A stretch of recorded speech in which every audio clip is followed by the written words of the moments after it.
Amis de langue française, je vous salue au nom de notre Seigneur Jésus-Christ, où que vous soyez chrétien ou non chrétien. Je voudrais partager avec vous un deuxième message sur la différence qu'il y a entre les hommes. Mais vous allez voir que cette fois-ci, nous allons plus en profondeur que la dernière fois. Écoutons encore l'apôtre Jean parler à Jésus. Marc chapitre 9, versets 38 à 41. Maître, nous avons vu quelqu'un utiliser ton nom pour chasser les démons, mais nous lui avons dit d'arrêter, parce qu'il n'était pas des nôtres. Ne l'arrêtez pas, Jésus dit. Quiconque accomplit un miracle en mon nom ne pourra bientôt dire du mal de moi. Vous voyez, notre Seigneur va plus loin. Rejeter une personne étrangère à notre Église, voilà qui est triste. Mais maintenant, rejeter un frère ou une sœur de l'Église de notre Seigneur est encore plus triste. Au travers de ce texte, notre Seigneur nous dit qu'il n'est pas contre que son Église soit divisée entre différentes églises ou communautés chrétiennes. Après tout, la beauté d'un jardin se voit à la diversité des fleurs et des plantes qui le constituent. Mais ce qu'il n'accepte pas, ce sont les bagarres entre églises dans son église. Alors qu'il y a toujours un moyen de s'entendre, c'est vrai quoi. Le croyant qui refuse catégoriquement d'écouter l'autre en vient à penser qu'il a toujours raison, que l'autre a tort, puis avec une certaine arrogance il proclame: Je te remercie, Seigneur, de ne pas être comme tous les autres hommes. Même comme cet idiot chrétien qui ne comprend rien à l'évangile. Ensuite, de tels chrétiens commencent à juger les gens en regardant aux copeaux de bois qu'ils ont dans leurs yeux, alors qu'il ferait mieux de considérer la poutre qu'ils ont dans les leurs.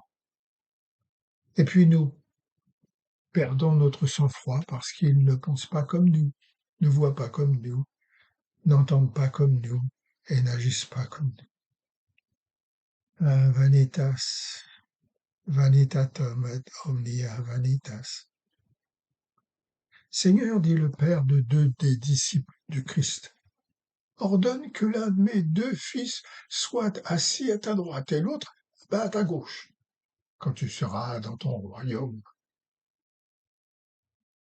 Vous savez, il est normal que le monde commette de tels péchés, car le monde ne peut être jugé qu'à la lumière qu'il reçoit. Mais quand des chrétiens et des dirigeants chrétiens commencent à se rejeter les uns les autres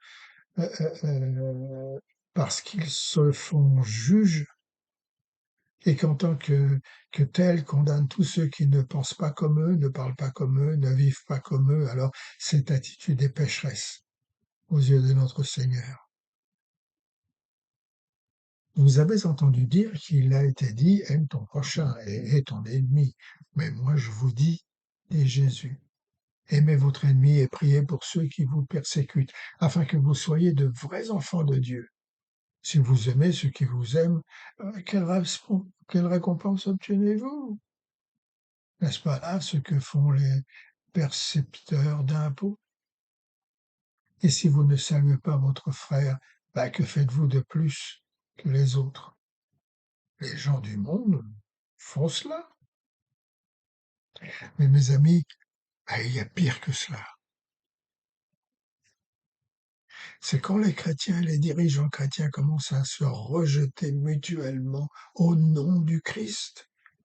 Cela devient un grave péché qui, s'il continue à se développer, sera impardonnable aux yeux du Saint-Esprit. Chers amis, écrit l'apôtre Jean, aimons-nous les uns les autres, car l'amour vient de Dieu. Quiconque aime est né de Dieu et connaît Dieu. Celui qui n'aime pas ne connaît pas Dieu, parce que Dieu est amour. Puisque Dieu nous a tant aimés, eh bien, nous aussi, nous devons nous aimer les uns les autres. ça le deviendra un péché impardonnable, parce que c'est en pleine connaissance de la volonté du Christ qu'un tel péché est commis. Évidemment, Major, nous comprenons, mais dans nos églises, c'est parce qu'ils n'adorent pas comme nous, ils ne prient pas comme nous, ils ne lisent pas la même traduction de la Bible, ils regardent euh, la façon de prier Dieu d'une manière différente. Ah, tiens, ils dansent pendant leur service, et dans leurs mains, et pire que cela, Major, ils jouent de la guitare électrique. Mon commandement est le suivant. Aimez-vous les uns les autres comme je vous ai aimé. Je vous ai donné un exemple que vous devriez suivre. J'ai lavé les pieds de tous mes disciples. Ah oui, mais bien sûr, nous connaissons cette histoire. Mais je veux bien laver les pieds d'un vagabond, d'un clochard, d'un sans-papier, d'un immigrant, d'un réfugié, mais les pieds d'un anglican, ça jamais. Et moi, Seigneur, laver les pieds d'un catholique. Tu dois plaisanter, n'est-ce pas? Quant à moi, Seigneur, laver les pieds d'une femme oh, dans l'assemblée de Dieu. Seigneur, sûrement pas les pieds sales de ce Baptiste.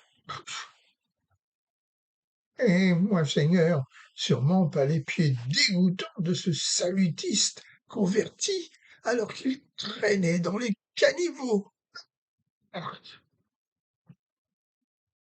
Es-tu sérieux, Seigneur?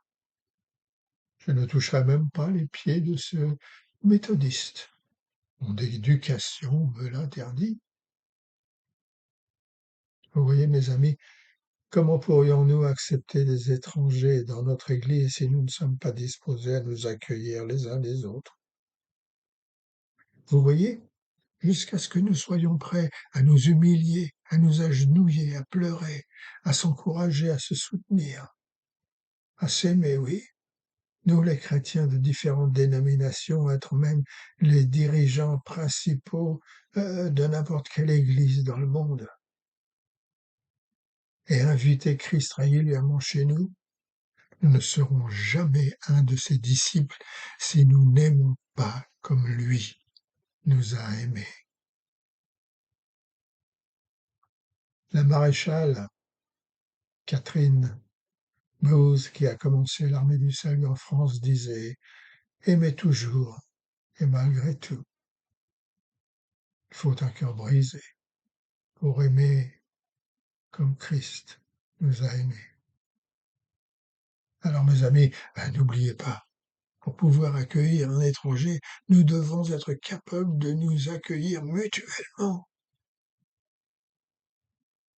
C'était vraiment très triste et nous avons tous eu le cœur brisé d'entendre parler de cet accident de minibus au Nigeria qui a coûté la vie à des officiers de l'armée du salut et même à un petit enfant.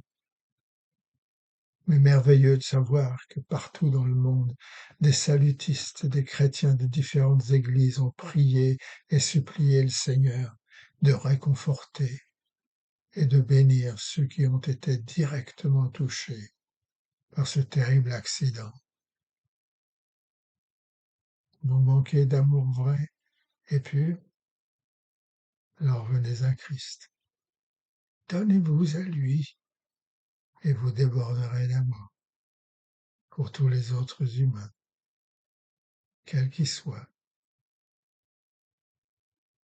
Amen.